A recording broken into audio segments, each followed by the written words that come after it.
Hey guys, I don't know why I'm going to show you this, but I am making a soup and I've been using the electronic pressure cooker and slow cooker to make these soups that have been lasting me a few days, just because you got to stretch food out now. I'm one of the people that have been affected by all of this. I have no work, no income, and trying to fill out that unemployment thing is not working for me because I had a previous case like 10 years ago and it's not allowing me to fill out a new claim. I don't know why. Every time I call the number, I can't get in touch with anybody. So be it. I am going to make a soup that should last me a few days. I just want to share with I want to share with you what I'm doing in case you have a large family. So you can take out the bowl, and I filled it up with water. You see that line there? To that, right below that line, there's like a line. And I put a lot of salt. Because what happens is if you don't put a lot of salt, it's very flavorless. Like if you don't like flavorful food, if you like bland food, because there's people like that, then don't put a lot of salt. But I mean, like I put like 8 or 9 tablespoons of salt if you wanted to do the equivalent. And then there's celery. So I'm just gonna, I probably should. I know you guys are like, orange juice. And then there's 3 potatoes and a white onion.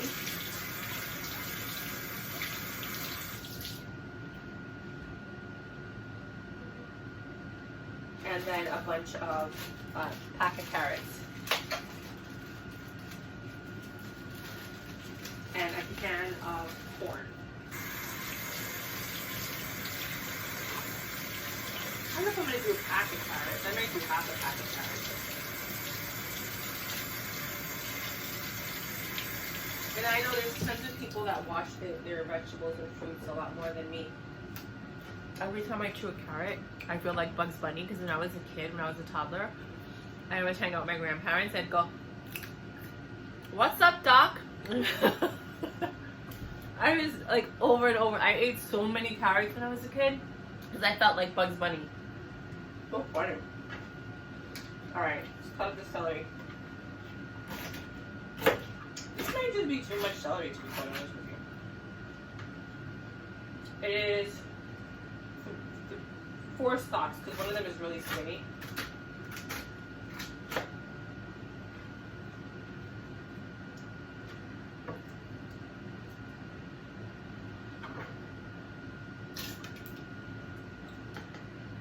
I don't know why I feel Polish right now. Oh, my friend Adam, he was an excellent cook. He was Polish. And he made me the most amazing, like, broth soup that I think I've had in the existence of my life. And I guess doing this reminds me of when he made that soup, because I'm making a vegetable broth soup as well. I probably should use 2 onions, because I think onions are what's going to give it its flavor. Oh, I don't like that piece. Okay, then we got the onions. I don't know, can you guys see what I'm doing? There's no really rhyme or reason. I'm not a professional cook. I'm just kind of like cutting things into little pieces. What I've noticed is that the onions disappear in a soup when you put it in the pressure cooker. I don't know if it does in the regular soup, like in a pot. And the difference between the pressure cooker and the pot is just it saves you time. So you could actually, let me just show you. I didn't really cut them into giant pieces. I mean small pieces. I'm just cutting them to cut them. And then it's a really good knife. I don't know why I'd never use this. It was out. My roommate left it out. And I don't know where I got it from. But it's a great knife.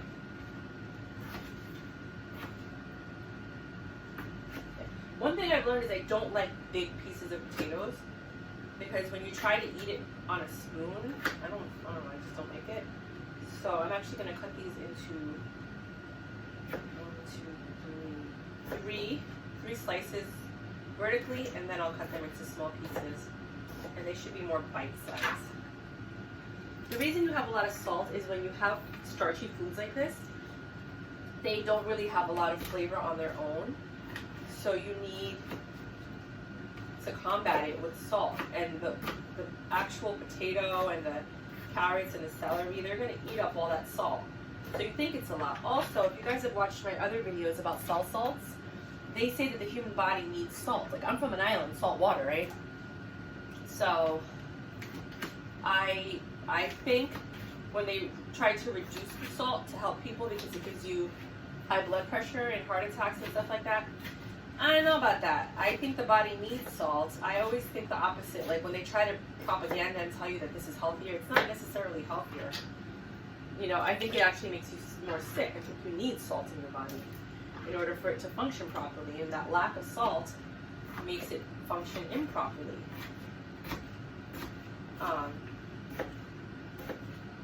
Which then causes dysfunction and dis-ease, because your body is in dis-ease because it's not working smoothly because you're not giving it what it needs, which is salt. I mean, there's people that will argue with me. I'm probably going to get all these hate comments because these people are ridiculous on the internet sometimes.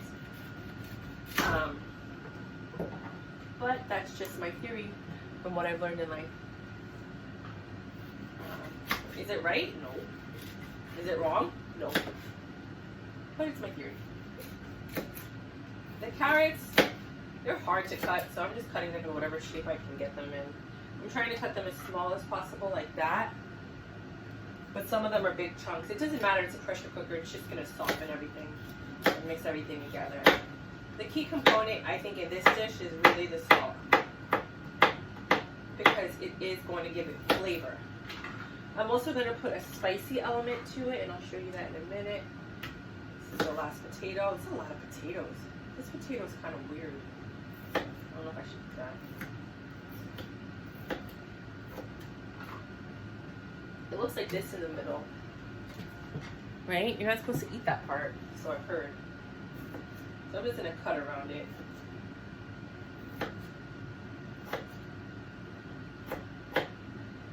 Waste not, want not. That's what I'm going to be eating for the next 4 days. I mean, I do feel like that is what has contributed to part of my weight loss, is the fact that all I'm doing is eating soups to survive. It is what it is. I make no complaints. I'm happy I'm alive. And it's healthy. I mean, it's not like I'm making the soup because I had no other option. I'm making the soup because it's the smart thing to do for me. And because it just makes sense. Like, this is what my intuition is telling me that I need to do, so I'm going to trust my intuition and make these healthy soups. Oh my god. This is a good knife though, because if it wasn't for this knife, I mean, I've tried doing this with other knives and it takes forever. Like, this is a really good knife.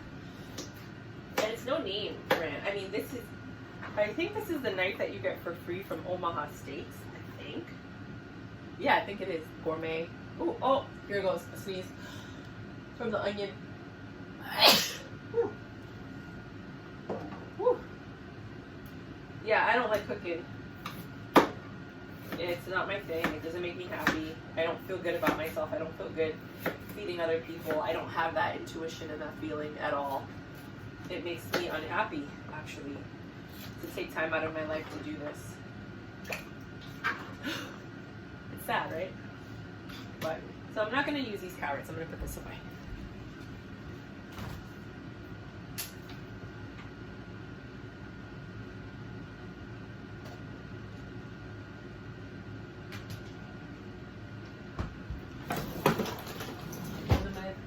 Can of corn. I got these at the Dollar Tree. When I went, like, everything was empty, and I got the bent cans, and I know that a lot of people get really upset with the bent cans because supposedly you're not supposed to eat them, but that's all that they had. Yeah, my cat thinks it's cat food. I'm wondering if I should put the juice in. Yeah, well, put it in there, and then I'm sorry, Mom, it's not cat food. And then I'm going to take some of this paste. That's a lot. That's a lot too. That's way too much. Because the last time we had beans, and this doesn't have beans, so it's like that much. It's a paste. It's probably way too spicy. It's going to be spicy. Ooh! Ooh! And this is chicken tikka masala. Laziza paste. Take. Oh, it's spicy. This is a barcode in case you guys want to look it up. I went to the Indian neighborhood and I went to buy turmeric and a bunch of other things. This was a while ago. And this was only $8 for this whole thing. And people use it to cook different things, make tikka masala and all these things. And I love tikka masala. So I thought I would just make this with that. But I think I'm going to try and make shrimp tikka or fish tikka because I have a salmon and I have a tuna steak and then I think I might still have a bag of shrimp. I don't know. So I was just going to create like a rub and do that and then cook it. That might be delicious. So that's basically the base for my soup. Got the spicy, I got the salt. I still think it needs more salt, but I don't want to go overboard. Onions, celery, carrots, corn, potatoes. Oh, and cilantro. I grow my own cilantro.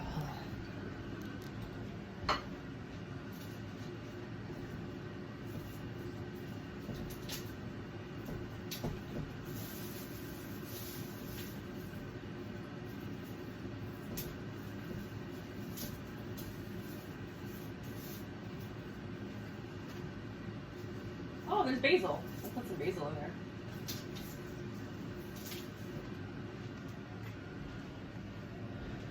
So there's fresh cilantro here, and then this one was starting to die, so I'm going to use it because I was never going to use it anyway, so it's a lot of cilantro. And then I have some basil. And then I have green peppers that I'm growing too. And then I took these off the potatoes. You know, like that little, you know, like how that grows on the potatoes? And I'm actually going to see if I can use this to grow potatoes.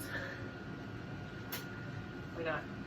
So that's in there. So everything's in there. I don't know what else to put in. Last time I did this, I put black beans in it. It was amazing. But I didn't put the celery. So this is going to be a vegetable broth soup. Oh, polvo de pollo. So it is this. It is Goya. Polvo de pollo. And then this is probably full of poison because, you know, I was watching that TV show, Hunters, on Amazon. And they were talking about how they created corn syrup to poison the masses. And that, like, broke people will buy whatever as long as it's cheap. So they poison the food for the broke people in poor areas and food that they would buy because people of a certain caliber wouldn't buy that food. So it makes me think like they probably did the same thing with Goya. To be quite honest with you. I mean, I don't know. Is it a Spanish-run company? I have no idea. So it looks like, can't even see it. Looks like that. So I'm gonna go put it now in the pressure cooker and then I'll show you what it looks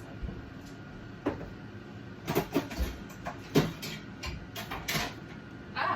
But yeah, so this is what I'm doing to survive. Hi guys. Okay. So this is what the pressure cooker looks like. It's called Power Pressure Cooker. Is it plugged in? I think it's unplugged. And I'm going to put links for other pressure cookers that I found in case you just want to buy those. They have great reviews on Amazon. I know it's really busy over here because I'm cluttered right now. So then what happens is you take this, right? And it has like that little end and you put it here. It's hard when the camera's facing me and I can't reverse it when I'm filming. So it looks like that, right? And then you twist it. So it looks like that. Put it in, twist it. You have to make sure that the pressure cooker is on sealed. So see, that's the sealed position.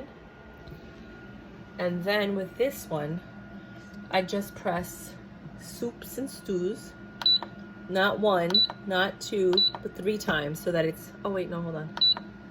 Where is, oh, so I press soups and stews and then, hold on, I'm trying to get the angle. Then I do cook time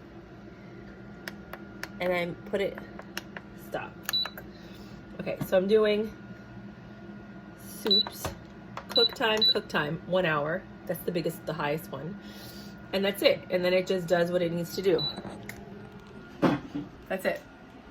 And then an hour later, I release the pressure. I twist that. And then you're gonna hear it go psss forever, like 5 minutes at least. Then I can open it and start eating. Oh, I should have put oil in it. Do I want to put, yeah. All right, so let's try it. I'm like, Lord Jesus, please let this taste good.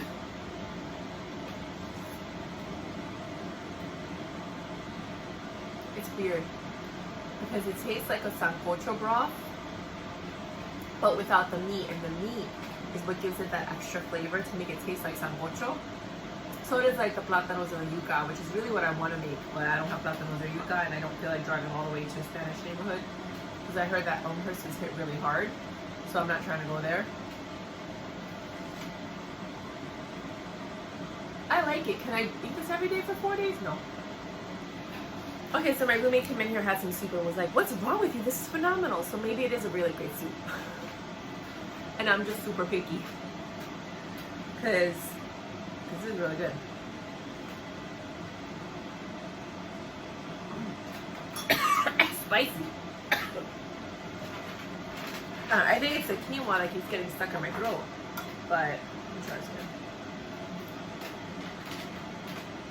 It's a good soup. I just don't love it. Would I serve this at a restaurant? Yeah. As a cup of soup? Yeah. Would I give this to my husband and kids? Absolutely, but I'm a diva. So I would want to put like a dollop of sour cream. Cut up some chives, put that on top. Or like I said, put some like sliced steak. Like, so you would serve the soup and then you take the sliced steak and you kind of spread it open like a fan on top of the meat. I mean, on top of the soup, I would like that. Or cut it up into little pieces. Shredded chicken.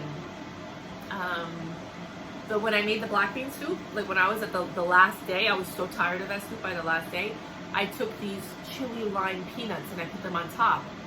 It was amazing. So I would add like chili lime peanuts one day.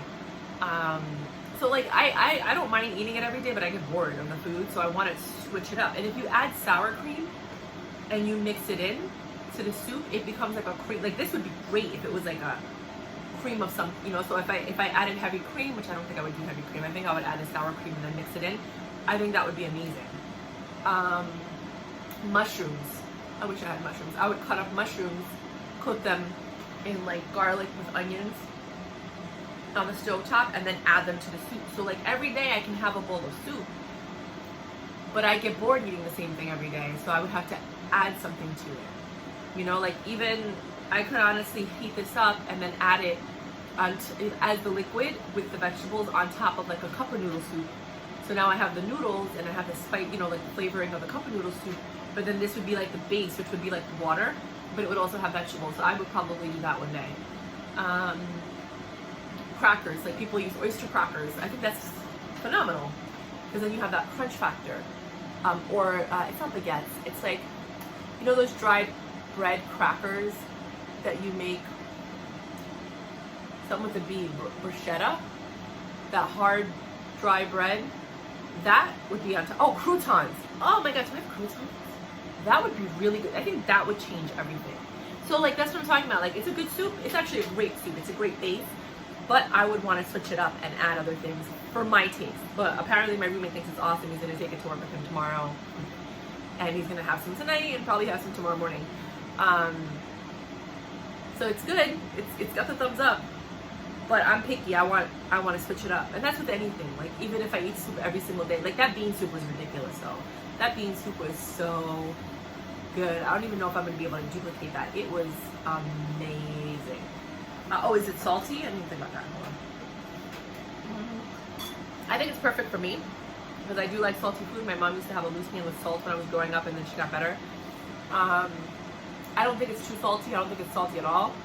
But I don't think if I didn't put as much salt as I did, it would even have any flavor. Because the first soup that I made, which was the chicken soup, I didn't put a lot of salt. And it was weird. It just tasted weird. But it was good because I had lost my sense of smell and taste at that time. So I couldn't taste it. But when I started getting my sense of smell and taste back, then it was like when I had the last 2 bowls of soup and I was like, and I had to put salt on top of it. But the other, when I was eating it, it was just out of survival. So it's a good soup. You need to add stuff to it. I would add stuff to it. I think there's some people, I think there's a large majority of the population that if they made this soup with the same recipe, they would love it. They'd be like, oh my God, it's delicious. What is she talking about? I'm just picky. All right, okay, bye.